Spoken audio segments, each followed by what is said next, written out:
See how quickly or slowly I can do this. Boom. Did I get it? Did I get it? What's going on, everyone? Hope everybody is doing well today. We're going to do a quick live stream, taking a look at some of the stuff I picked up over the last few days or so, really about the last week. And there we go. All right, so I think we are golden. So we've got a couple stacks, 2 big stacks of mostly DVDs, a couple VHS, a couple Blu-ray, and even a few video games. I found a small stack of PS2 stuff at a pawn shop for like $2.50 a pop, something like that. What's up, Jolly Good? How you doing? Thank you for tuning in. I really appreciate it, as usual. And yeah, we're just going to jump right in. I'm going to take a sip of water here, let some people roll in. So as per usual, I'd like to thank you all for checking out this live stream, whether it's live or on the archive. And if you enjoy this channel and want to see more videos like it, and more live streams like it, more shorts, more thrifting videos, feel free to hit that subscribe button, as well as the little bell for notifications. That way you can be notified as to when I do go live, which is about once a week. I try to do it on Monday or Tuesday. Sorry, I can't be more precise with the schedule. Monday or Tuesday, from around 4 to 5 o'clock. You know, I work 2 or 3 different jobs, 3 different jobs, really. And so it's hard for me to have a set schedule. I work retail. Another reason why it's hard for me to have a set schedule. But really appreciate everybody tuning in. Feel free to hit that thumbs up, guys, if you can. That really helps me get exposure through the algorithm. My channel is growing more than it was when I wasn't being more consistent. So I'm doing well with that, so I really appreciate that. That's because of you guys sharing it and thumbs upping and liking and commenting, all that stuff. So please continue doing that. I really enjoy talking movies with all you guys. I really feel like everybody that tunes into these live streams is a friend, is like a friend, even though I've never met you in real person, so, or in real life. But I really appreciate everybody coming out. So without further ado, I'm going to do the most boring thing first, which I know a lot of people don't like books these days. This one's nerdy, though. It's kind of cool. And I picked this up for $1 something at the Goodwill today. And it's from '96, and it has a few novels in it, it seems. Tales from Mos Eisley Cantina. Anyway, it's got one little kind of messed up corner there. It's called Star Wars Tales. Kind of cool to see. Apparently out of print and pretty hard to find, because these go for like 40, 50 bucks. This one's in remarkable shape, save for a little bit of the dust jacket damage there, so not one I'm interested in, and I will be moving that on. That one's actually probably going to go on eBay, just because I don't think we could sell that at the shop. The video game shop, we don't really sell books like that. James, what's going on, James? Thanks for tuning in. Happy Halloween to you, too. My Summer Story. I thought it was good. A good sequel. I actually like books, mainly. My Summer Story. No, I haven't seen that one. You haven't seen Christmas Story, Christmas yet, so interesting. Yeah, I've seen Christmas Story. I'm not a big fan of it, if I'm being completely honest, but My Summer Story, is that the sequel to Christmas Story? Didn't even know existed. Very interesting, James. You're always hitting me with the interesting trivia. I hope you're doing well. But, all right, let's continue on, guys. Now, keep in mind, I will point out when I'm keeping a movie. I'm keeping a very small portion of this stuff, and most of it's going to the game shop, because we've been selling movies excellently, very, very well, and my boss, in his kindness, allows me to do consignment. So he makes 15% of the sale, I make 85% of the sale, and I buy this stuff dirt cheap. And it keeps the stock interesting. I've got a lot of movie people that come in once a week now looking for films, which is awesome. So it's another reason to bring people into the store. Halloweenies. Yes, Halloween is almost here. That's right. We'll go through the games real quick. I picked up these all for $2.50. We've got Cars. This is supposed to be a pretty good PS2 game, for what it's worth. I've never seen the film. It just came out at a time when I was in high school, and it wasn't, you know, it wasn't really a film that I was looking forward to seeing, and I still haven't seen it, frankly. So, yes, it's on the GameCube, it's on the 360, all of that, for sure. It's like an open world kind of thing, so it's supposed to be pretty good. So I'm looking forward to trying that. I'm going to keep that in the collection. Ben Wagner. Never seen that one. Next up, this one is actually pretty hard to find. It's worth about 20 bucks. It's from the Sony exclusive MotorStorm series. That's Arctic Edge. Arctic Edge is one that I definitely want to check out. This is a port of the PSP game, and it looks awesome on the back. So my brother and I will give that one a shot. James says, I actually like the movie Cars. I don't like the director of it, but I still enjoy Cars and Toy Story. Fair enough. Yeah. Same director, Pete Lasseter. Yeah, I love Toy Story. Never seen Cars or its sequels. Did I get that right? John Lasseter, Pete Docter, and John Lasseter. Jesus. Hot Shots Golf 4. This is an arcadey golf game. I have Hot Shots Golf 3, and now I have 4. My brother and I really love playing, you know, arcadey golf games. Toy Story's my nostalgic jam. Yes, Toy Story's fantastic. And so is NBA Street. This game, my brother and I have played quite a bit together. My brothers and I I played this back in the day when I was in like early days of high school.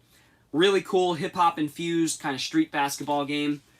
Arcadey, fun, kind of like the spiritual successor to NBA Jam, really. Free to Be You.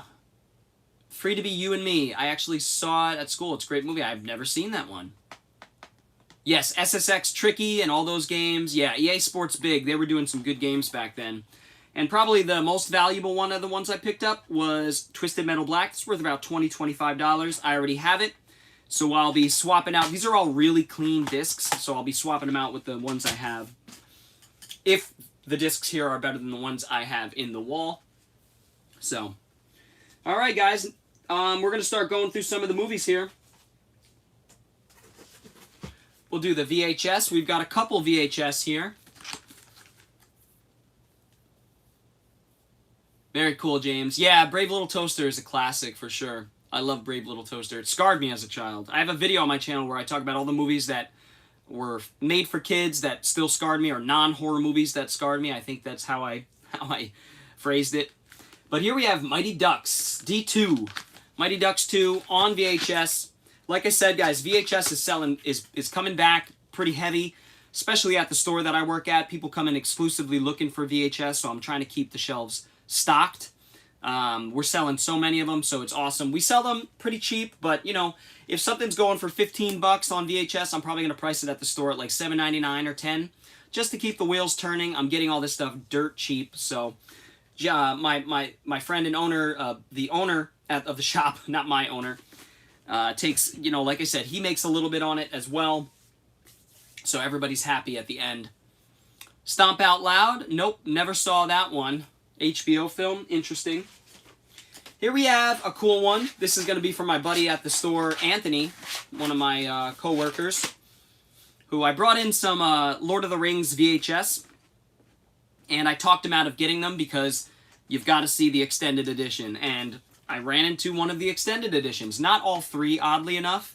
You'd think you'd run into the others if this one was there, but it wasn't, and this is just the middle piece, the Two Towers, on VHS. Still cool to see. These still fetch like 15, 20 bucks for the hardcore VHS collectors out there. Next up, we have...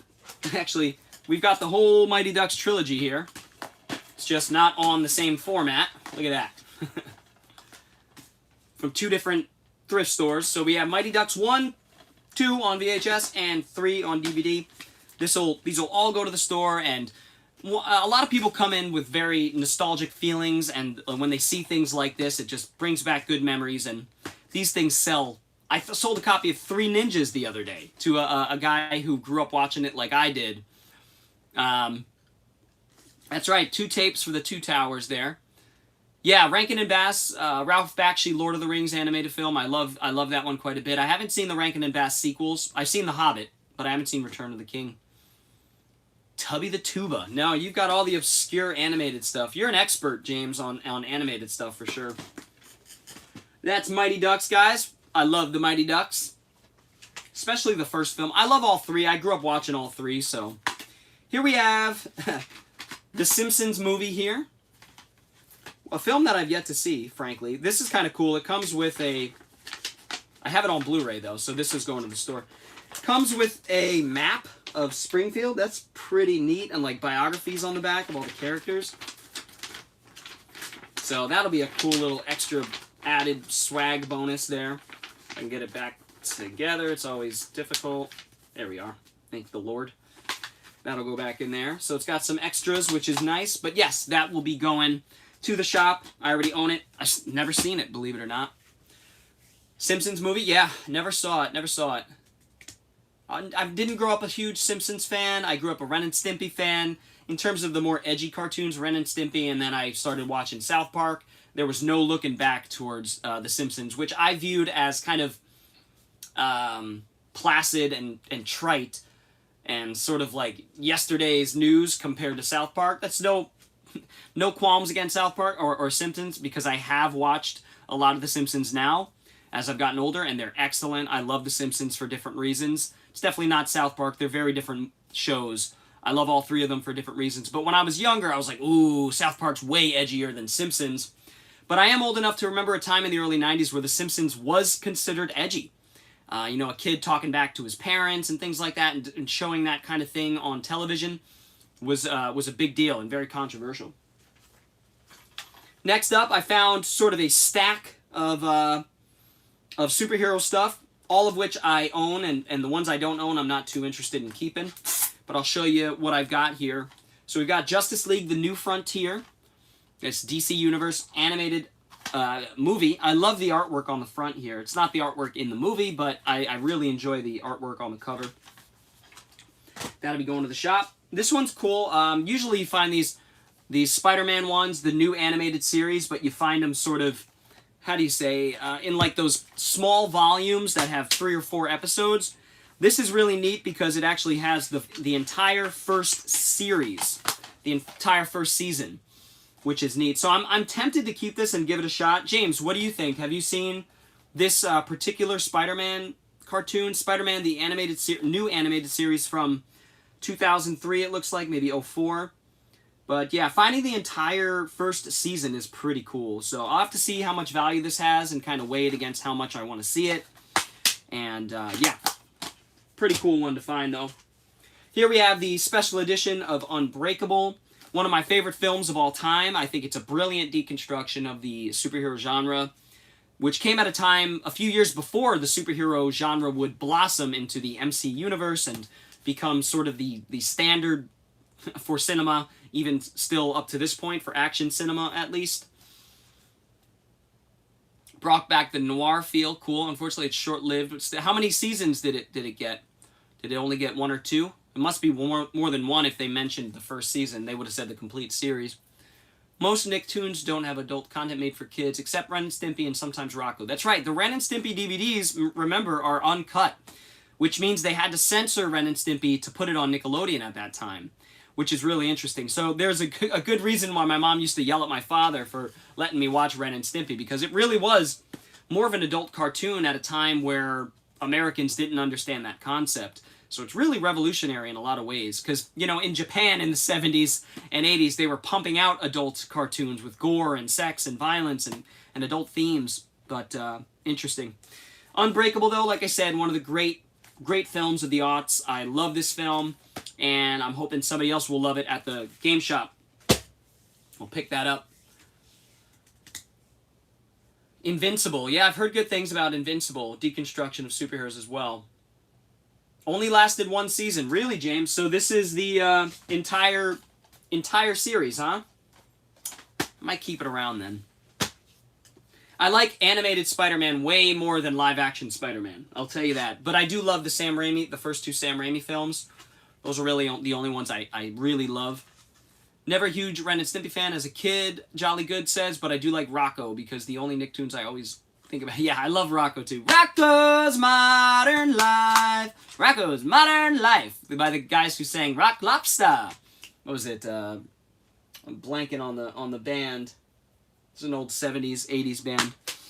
Next up, we have Dirty Harry 4-film collection. I think there were 5 Dirty Harry films, right? Yeah, this one is missing the Deadpool, which is weird of them to not include that. I'm pretty sure the Deadpool was a Dirty Harry film. But Yes, the B-52s. Thank you, Jolly Good. Very good. Thank you. Collective wisdom here. But Dirty Harry, I'm going to bring this to the shop. You know, it's Dirty Harry, man. I still need to see the sequels to Dirty Harry. Here we have, so I had somebody come in, a young kid come in, and he bought all of my martial arts movies. I only had like 3 or 4 at the game shop. And everyone I pulled out, I talked him into buying, and he was really excited about the genre and discussing how these films are getting harder to find, and I agreed with him. And so I'm going to start picking up some movies for him to see if he you know, buys them. Never seen that one, Camp Laszlo, no. But this is Jet Li, Legend of the Red Dragon. This is one of those Columbia releases that doesn't have the original Chinese language. It only has English, unfortunately. So it's towards that, you know, at that time, Jet Li was getting popular with movies like Romeo Must Die and Lethal Weapon 4 and that kind of stuff. So they were bringing a lot of, like kind of Miramax did with the Jackie Chan stuff, they were bringing a lot of their Hong Kong stuff to the West and overdubbing it and putting like a modern Western soundtrack. And like Contract Killer is a great example of that, where it has like this hip-hop soundtrack that is so out of place. They have their charm in a B-movie kind of way, but if you watch the original Hong Kong films, you know, that's where it's at. It has that kineticism that we all have grown to love from the Hong Kong movies of the 80s and 90s. Fast-paced, you know, awesome choreography, etc. So yeah, this is a Wong Jing film. I've actually yet to see Legend of the Red Dragon, but I'm definitely not going to be watching it in the English dub first. So I picked up that one for him, and I picked up The One. This is a really fun, sort of Matrix-like Jet Li film. A film that I really hated when I was younger, but I've grown to like as I've gotten older. It's just ridiculous and over the top. Jason Statham and Jet Li kind of, before they did the movie War, this was kind of the first movie they were in together. James Wong directed this one. It's from '01. James Wong was the director of Final Destination, so a very solid director who directed this. Again, Matrix, you know, it was derivative of The Matrix, had a lot of the similar special effects, but a very cool story, a different sort of story, and I like where the story goes. It gets wackier and wackier. It's kind of cartoonish. But The One is awesome. Luckily, I do have it on Blu-ray, so that's going to the store.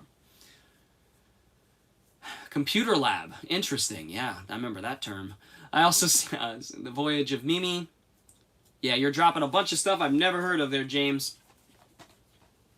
But that's, you know, it's a bunch of stuff to check out for sure. Here we have The Waltons, the final season. So season 9, the 9th season here, which is ridiculous. And this one I picked up because it is worth like $15 or so, 15, 20 bucks. Usually later seasons for shows fetch more than the earlier seasons, I will say. That's just kind of a rule of thumb. I'm not saying it's always the case, but... Next up, we have Rear Window 2-disc special edition here. James Stewart, of course, Jimmy Stewart. And Alfred Hitchcock. I have this on Blu-ray, of course, in my Hitchcock Blu-ray set. And this is a classic, obviously. Have you guys ever seen the film Abominable, which kind of takes Rear Window and infuses Bigfoot, and then we get like a Rear Window Bigfoot movie? Really great violence, great kills. It was an HBO film. I'm more fond of that one than this one. Obviously I love this film. It's a great film, but there's something about Abominable that just gets it so right and infuses the horror. It's more my speed. I've been on record as saying I'm not the biggest Hitchcock fan. I recognize the greatness and the importance, but I believe if he was like a director from the like the 70s, oh man, if he was making films in the 70s, that would have been amazing. But he was kind of restrained by the culture and society that he lived in, and but I love his films. They're very clean, very very influential movies, of course. Too much to name there, James. Sorry. Schoolhouse Rock was good. Yes. They Are Not Alone. This one is Secrets in the Walls. What's up, Murdersville? The voyeur subgenre. Yes, there you go. Voyeur subgenre, which pretty much starts with Hitchcock, right? And Peeping Tom came a little bit after. Hitchcock basically started so many modern genres. Psycho starts is the beginning of the slasher in a lot of ways. But I recognize his influence, but his films don't. I don't think I've ever rated a Hitchcock film 5 stars, which is interesting. I love North by Northwest. I love Vertigo. I'm a big fan of Vertigo. I love all the films. I just never give them 5 stars. Usually they're 4 out of 5. That's just me. Secrets in the Walls here. This looks like Dollar Tree fodder, but it's supposed to be middling. It's supposed to be decent. You know, it's one of those that's kind of, some people love it, some people hate it. I don't know. Secrets in the Walls. Don't know have much to say about that one. Winnie the Pooh Halloween tape back in the day at school. That's cool. Rugrats Christmas at school. Wow, you had a cool teacher. Cool school. A cool school. Here we have a great show, which I have watched a decent bit of. That is Justice League Unlimited. This is Season 2. They only had Season 2 at the Goodwill, oddly enough. But this was in perfect shape. I'll definitely bring this to the shop. This will definitely sell quickly at the video game shop. I actually have Justice League Unlimited on Blu-ray.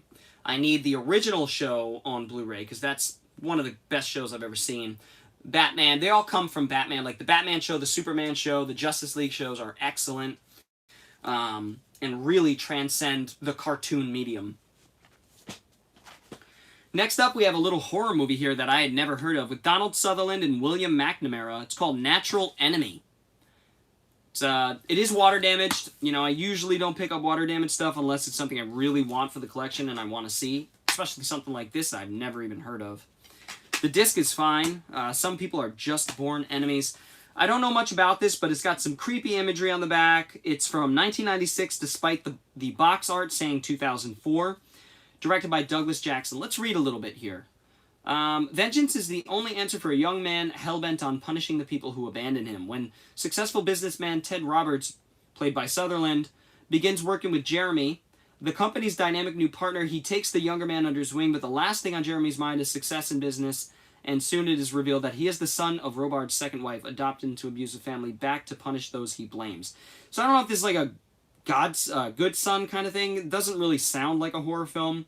It is rated R for violence and strong sexuality and language, so everything a growing boy needs.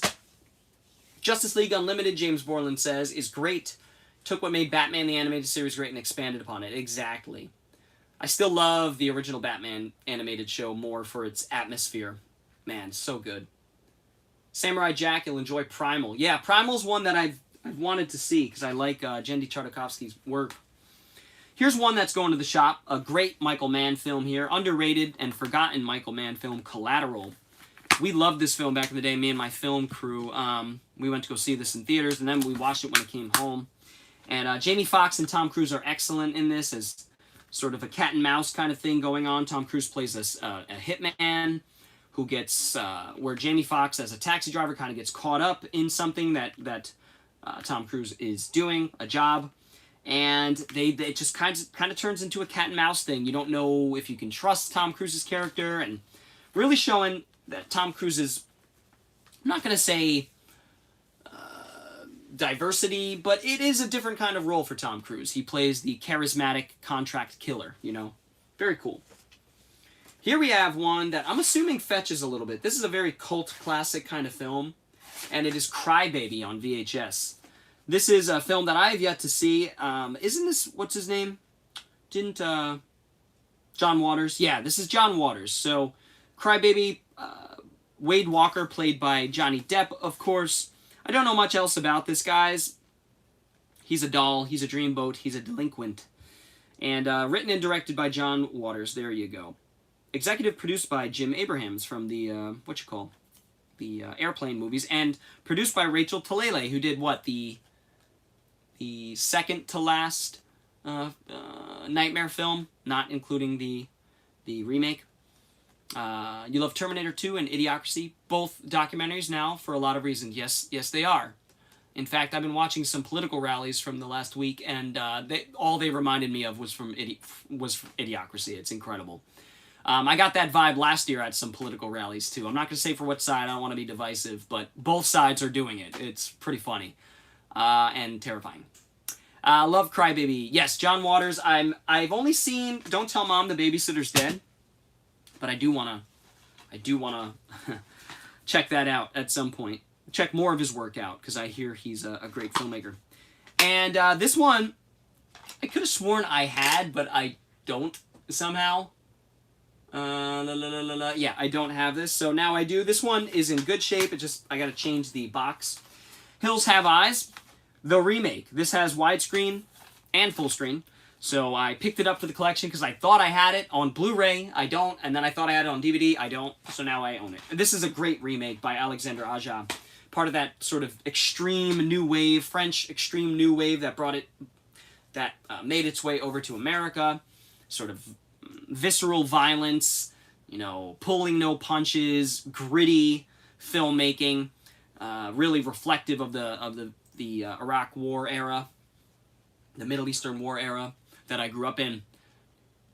Oh yeah, Do the Right Thing is fantastic, absolutely. Yeah, it's funny because everybody in the film is kind of racist, right? And it's just like, it shows human nature, and it really shows how ridiculous hating somebody based on their skin is. This is something I've said for years. I mean, it's such a negligible part of our DNA. You know, it literally comes down to whether or not your ancestry and your genetic line can absorb vitamin D or just be burnt by it. I'm burnt by it. I have fair Irish skin, so I'm easily burnt by it. Having darker skin just means you absorb more vitamin D. And like the fact that wars have been fought over this, people are nasty to each other because of this forever. I don't think it'll ever change. It's just human nature, unfortunately. Most people are stupid. But yeah. Toys Who Save Christmas. Don't think I know that one. Here we have Harold and Kumar triple feature, guys. This one has all 3 films from the Harold and Kumar franchise. I wish there were more than 3 because Harold and Kumar is... I adore this trilogy. All of them. I actually watch the Christmas one once every other year, maybe. Once every other Christmas. It's just such a fun movie. Ridiculous. I love the claymation sequence in that where they're all stoned out of their minds, and it's just so ridiculous. My favorite of the 3 is probably the first. The first I'm super nostalgic for, and I just think it nails that absurdity for a stoner comedy. It's just great. These are all great movies, so I'm looking forward to bringing this to the shop. And the good thing is, this is maybe immoral to some of you guys, but I go to Goodwill, who gets all their shit for free. And I never mention that there's 3 discs when there's the spindles like this, so the people at the desk just count it as 1. You know, in this life, sometimes omission, you know, I don't lie in any other real aspect or anything. It's not like that it's even lying. It's just, you know, they're not doing their job by checking the discs. They don't know what to look for, so I don't say a word. I say, here's my stack. Go ahead. Count them up. I used to count them for them. I don't do that anymore. I let them count them. My favorite Nickelodeon live-action movie is Snow Day, but Clock Stoppers is not too far behind. I've heard good things about Clock Stoppers. I've definitely seen Snow Day. That was a cool movie back in the day. Next up, guys, we have a film called Lies and Illusions, one I had never heard of on Blu-ray here. It's got kind of a B-lister cast. Christian Slater, we have Lachlan Monroe, Cuba Gooding Jr., so not a great cast. It's directed by Tibor Takacs, who either makes really shitty action movies or really fun, like, B-monster movies. And this is the only film of his that kind of is in the middle. This is like a crime actioner or something like that with Christian Slater. And so Lies and Illusions is not supposed to be great, but for a buck, I'll give it a shot. Next up, we have another one of those where it looks like there's only one here. And that is Steven Seagal 4-film collection. I had to pick this up. I know this will do well at the shop. Hard to Kill, Exit Wounds, Out for Justice, On Deadly Ground. I have all of these on Blu-ray except for On Deadly Ground, which I don't think ever made it to Blu-ray. I could be wrong on that. If it did, it's probably hard to find and out of print now. But that is the great Steven Seagal, or he was great in the late 80s and the early 90s, that's for sure. And he's great over the last 20 years for a different reason, because he just makes impossibly horrible films. And every one I watch seems to outdo the next. It's impressive. It's a thing, it's its own genre. The Seagal movie, post-2000, is its own genre of film. It's fantastic. Taxi is one of my favorite TV shows. Yes, very good. One I grew up watching. Here we have an Austin Powers triple feature. We've got Spy Who Shagged Me, and of course the other 2. And I'm just checking the condition here, just making sure it looks good. International Man of Mystery, Spy Who Shagged Me, and Gold Member. Blackadder is a show I cannot watch because it has a laugh track. I can't do the laugh track. It drives me absolutely mental. I can't shut my brain off. I hate when I'm told what to do, especially when I'm told when to laugh. Also, Enjoy Misery, VBS. Oh, nice. Very cool. All right, we got one more stack, guys. This one, again, I got for $1 because they didn't know there were 4 discs in there. I'll take it. Anthony and Cleopatra. Clash, and I'm not sure if I even have that one if I'm being honest, but Clash of the Titans, Alexander Director's Cut, and Troy. So that's another cool one. 70s Incredible Hulk show, never saw it. Here we have Teen Titans Season 2. 13 episodes here. I've heard really good things about this show. I'm not sure if I'll keep this around. I don't know. We'll see. I just don't think it's a little too bubbly, a little too modern for my taste, if I'm being honest. I'm sure it's great, but I'm not sure I'll keep that one around.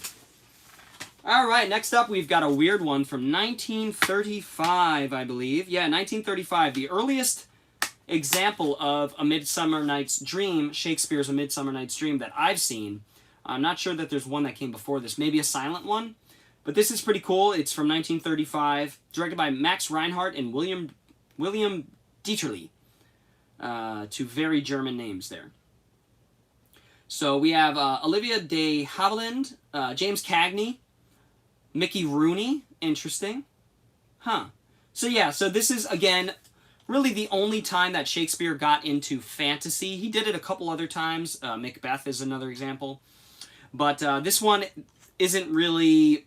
This is more of a comedy, more of a lighthearted comedic fantasy. And the story is, at least. And I've never seen any adaptations of it, but I would like to. I'd probably start with something like this from the 30s. It's really cool. Yeah, a little bit. So I don't have that nostalgia for it jolly good. And I also, I don't know. I only have so much time these days. So I kind of like what I like, and I stick to that for the most part. I know that sounds, weird. I'll go out of my comfort zone every once in a while, no doubt. But usually life is so misery-laden lately that I just kind of stick to comfort stuff, comfort genres. Action Point I enjoyed, but that's because I am interested on stories about action. That's right, yeah, that one looks interesting. The Johnny Knoxville one.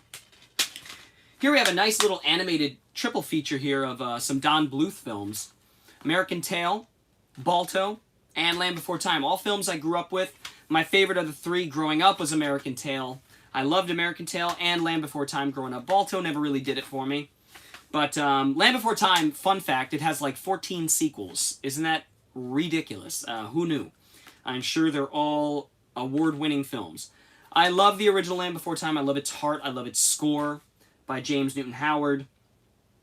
If I'm not mistaken, it's James Newton Howard. That's what's coming to mind off the top of my head. And I'm usually right when it's my instinct, so we'll go with that. But yeah, Don Bluth, one of the great animators of the 80s and 90s. Good stuff.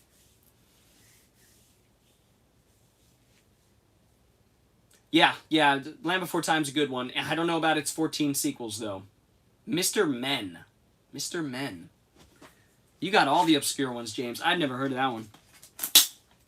Here we have go from animated kids films to, hip-hop inspired gangster films. This one is Belly, a film that I really enjoy, directed by Hype Williams. Hype Williams was a big music video director back in the day who made these really flashy, very iconic and influential music videos for rappers. And Belly kind of takes that style that he had with the music videos and infuses it into a very elegant, very clean-looking and flashy gangster flick. So Belly stars Nas, DMX, Method Man. Has a bunch of rappers in it, and Nas and DMX are the lead roles, really. And this one is just a really interesting film from a world that definitely doesn't exist anymore. And when rappers could be the main attraction of a film, and people would go to see it. Now rappers are just kind of part of the Hollywood milieu, and it's kind of weird. But this was still at a time where things were different and changing. Great soundtrack. you know, I'm a big fan of Nas and DMX for that matter, so to see them in a gangster flick together is still cool. And I really feel like the film has a unique vibe to it, a unique look, almost like a music video, but infused with a hood crime drama, crime film. It's really, really good. Not as good as Paid in Full. Paid in Full is still probably my favorite hood drama or hood crime film.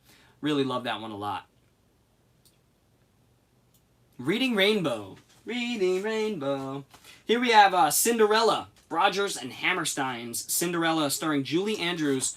This was released by Image. It has a little bit of value. I think I'll keep it around, though. 1957. Looks like it's in black and white, nice and short, and it's the story, of course, of Cinderella. I'm sure it has lavish sets and wonderful music, but I don't know much else about that. And this one's really cool. I thought I've picked this up before and sold it, but I think I'm going to keep it around this time as my sentiments change, my what I like to watch, what I like to have in the collection changes over time. Next up, we have one of the more valuable things I picked up in this lot, which is a show called Bored to Death, the complete third season here on Blu-ray. Now, this fetches, from what I could see, like 25 to 35 bucks. I don't know anything about the show. I'm sure it's funny. Don't care. Not my thing. So I'll sell that one. Colonel Bleep. No. Great sci-fi show. No. Never heard of that one.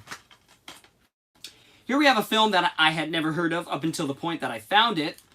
That is Passion, with a absolutely steamy, exotic-looking, what's her name? Rachel McAdams. Holy Mary. Look at her on the back there. Swing! You know what I mean? Brian De Palma directs this film. I had no idea that De Palma did this film. I had never even heard of it. Maybe it's not that good. Maybe that's why. But it has Noomi Rapace and Rachel McAdams. So, yeah. Brian De Palma written and directed. A rated R for sexual content. It has Noomi Rapace and Rachel McAdams kissing, or about to kiss on the background, so that's just another reason to watch it. Girls kissing, Brian De Palma, violence, crime, mystery, suspense, master of suspense, of course, Brian De Palma. One of the masters. Very cool. Coolie High is one of my favorite films. Oh, interesting. Coolie High. Yeah, I've never seen Coolie High, but I do have it in the collection. That's a blaxploitation sort of drama, right? Blaxploitation might be a strong word. It came out in that era, at least, but not as exploitative as many other films of the time. But here we have, I have this in one way or another. I think it's in like a collection that I have, but I liked this box set. Madison usually doesn't put this much thought into the box set, but yeah, look at that. It's kind of cool. I mean, it's the same image on both sides, but I don't know, it's kind of neat. And this is The Lost World. This is the TV miniseries of The Lost World, starring John Rhys-Davies and David Warner. So really good cast. I hear decent things about this. I don't expect much. It's from 1992. It's 3 hours long. If you're into that kind of thing, 90s miniseries, you know, check this one out. I like 90s miniseries. What can I say? The Day After. Yeah, that's about the nuclear holocaust, right? The bombs drop and it's just about people surviving. Yeah, I've yet to see that one. I've been holding out for the Blu-ray, but I think the Blu-ray is out of print now, so probably just watch it on DVD at some point. Here we have a film I grew up renting and watching over and over. I loved this film because I was a baseball player and all the baseball movies from back in the day. This kid actually was in a couple. What was his name? Thomas Ian Nicholas. Yeah, he was in... Wasn't he in... There's Rookie of the Year. There's Little Big League. Yeah, I think he was in Rookie of the Year, if I'm not mistaken, with the kid with he breaks his arm and it's like turns into an incredible arm. But yeah, this is based on Mark Twain's A Connecticut Yankee in King Arthur's Court, and it kind of makes it, kidifies it, even though that was kind of like one of his more young adult stories. This one's really interesting. It brings him into King Arthur's world while he's playing a baseball game.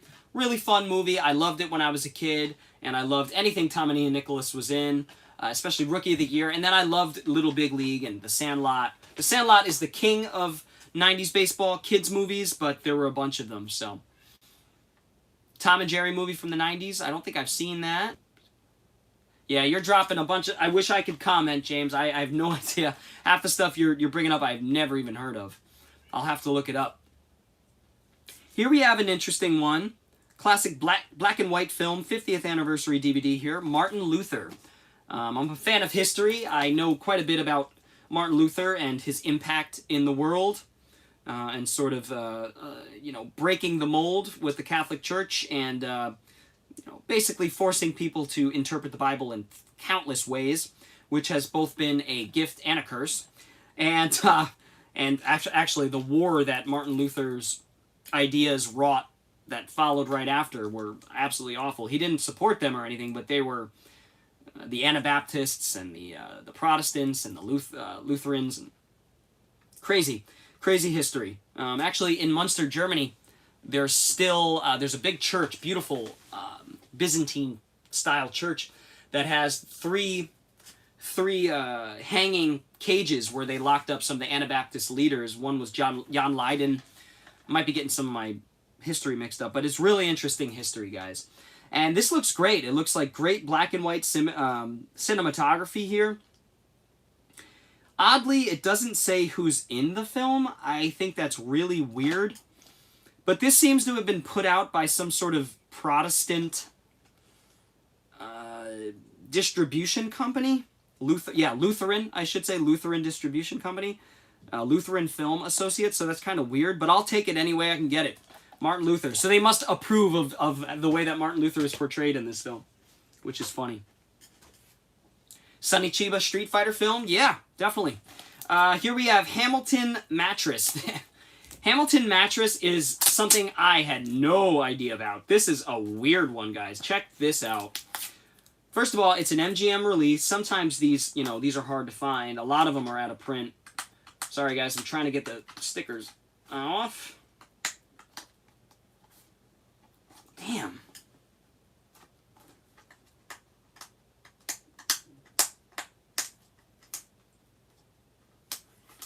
All right, there we go. Sorry about that. I mean, there's so much I haven't heard of. More I haven't heard of than I have, jolly good. You know, I've seen 4,500 movies in my time, but how many movies exist? You know, it's a small portion. Has anybody ever heard of Hamilton Mattress? What a weird title, for one. This is a 30-minute puppetry, like in the style of the Muppets. It says a cute, heartwarming tale told with humor and zest. From 2001, directed by Barry Purvis.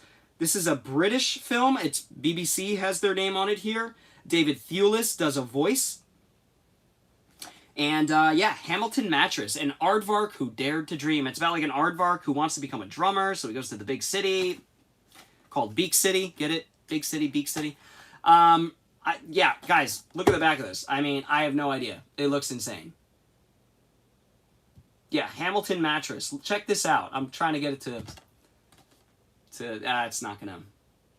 It never focuses when I want it to focus. Sorry about that, guys. But yeah, Hamilton Mattress looks insane. It looks like Meet the Feebles, frankly. I doubt it is not rated, so I have no idea, you know, if this is like an adult thing or what. Yeah, you gotta check that one out. Here we have a sequel to the film, or like a spiritual successor to the film, The Wave, which is a Norwegian disaster film directed by the guy who recently did the film Troll, and he did a couple other films. But this is not directed by Roar Utang.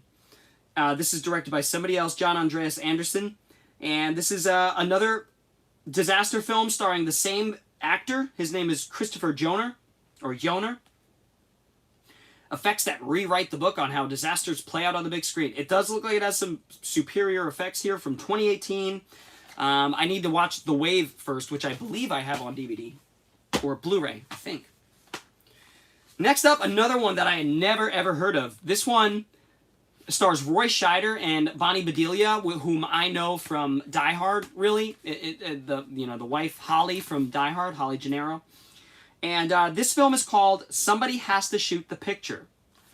Very strange title. This was a straight-to-video movie, I think maybe for HBO. Or, you know, straight-to-TV. TV movie, I suppose. yeah, this guy's trying to save somebody from the electric chair that he knows to be innocent. The screenwriter of Dog Day Afternoon, made for cable drama. Robert Carradine. Pretty interesting. I had never heard of this. Not worth anything, but worth something to me because it's a film I've never heard of. That has things that I like, like Roy Scheider, and the fact that it's just a early 90s TV movie is interesting. Race for Your Life is your favorite Peanuts film. Interesting. I've never seen the Peanuts movie, to be honest. The one that came out a few years ago. Here we have Three Extremes. This was an interesting one that gathered Chan-wook Park, so a Korean director, a Chinese director, and a Japanese director to do like an anthology film here. So it's Takashi Miike, it's Chan-wook Park, and it's Fruit Chan, who direct 3 different sort of segments of this anthology film. It is 2 hours long, so they're like 45 minutes apiece. And yeah, I've not seen any of these films. I know they're supposed to be really good, but I've yet to get around to it. Here we have The Late Great Planet Earth. I need to do a little research on this. It says featuring Orson Welles, based on the book by Hal Lindsey. There's no going back.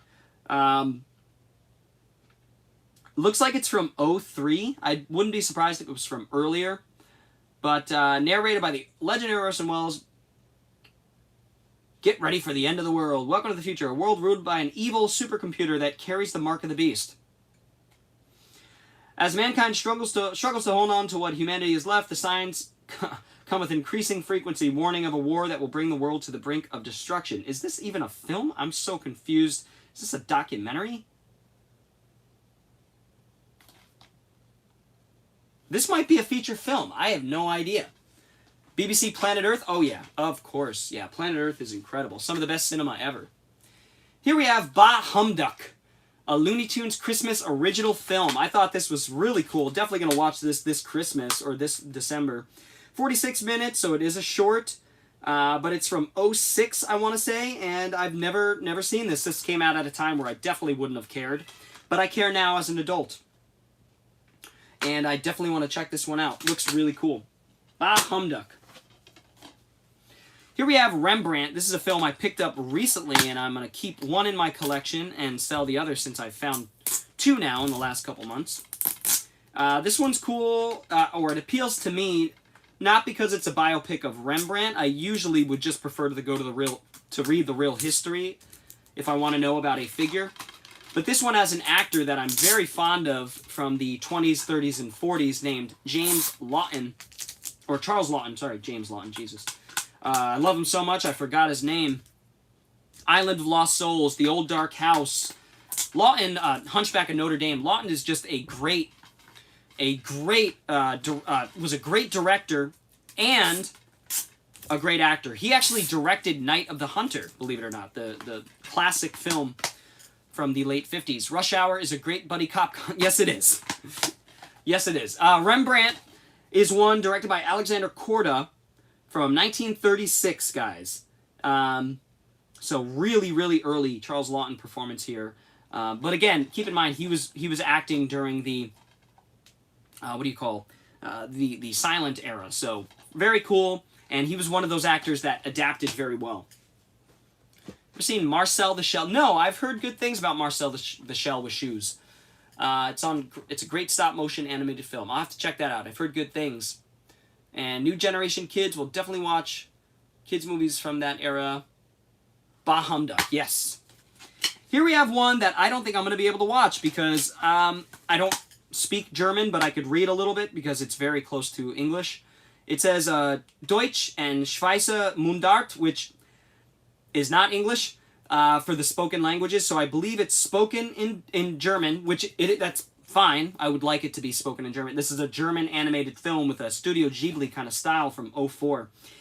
And the Untertitel, which is German for subtitles, I infer, or I've induced, is Deutsch für Hörgeschädigte, which I'm assuming means Dutch for the hearing impaired.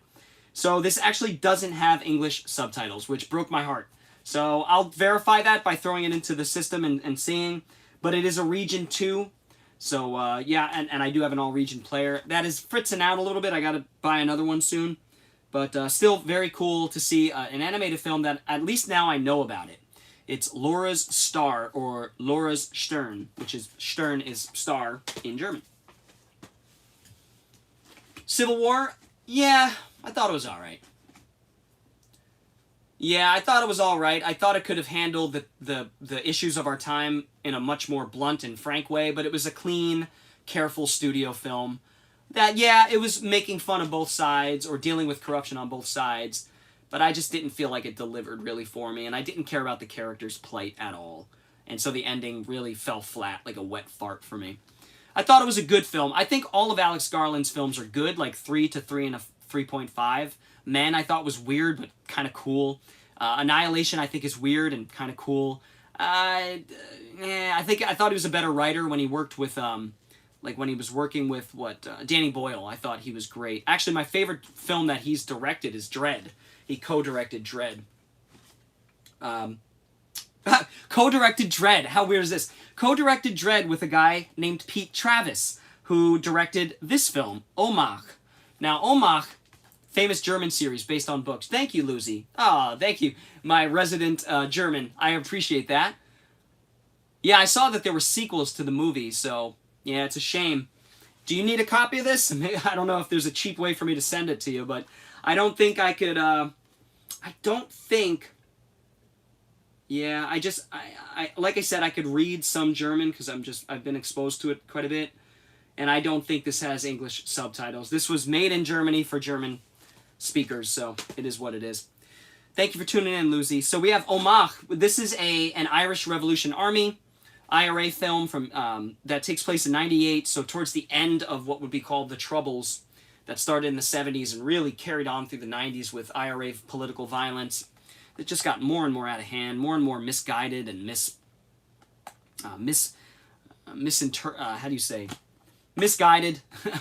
and misutilized, not utilized correctly. I'm not saying political violence. Sometimes political violence is justified, like in the early Irish Revolutionary Army times and the American Revolution, things like that. But at this point, they had lost sight of really what the revolution was all about, and it was just about power. It was just power games.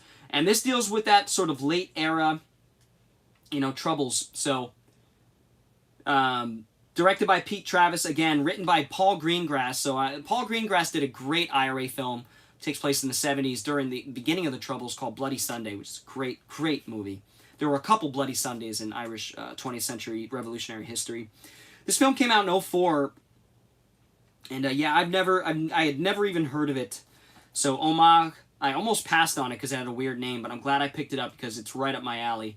So yeah, it says, takes place in June '98, vote for peace in the Good Friday referendum, small group of dissident provisional IRA members. There was the real IRA, the provisional IRA.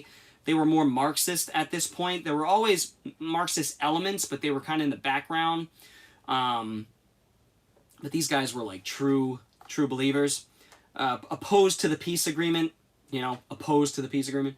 Create a bomb, outrage so bloody and calamitous that London and Dublin would be driven apart. Unionists would withdraw. It's an old,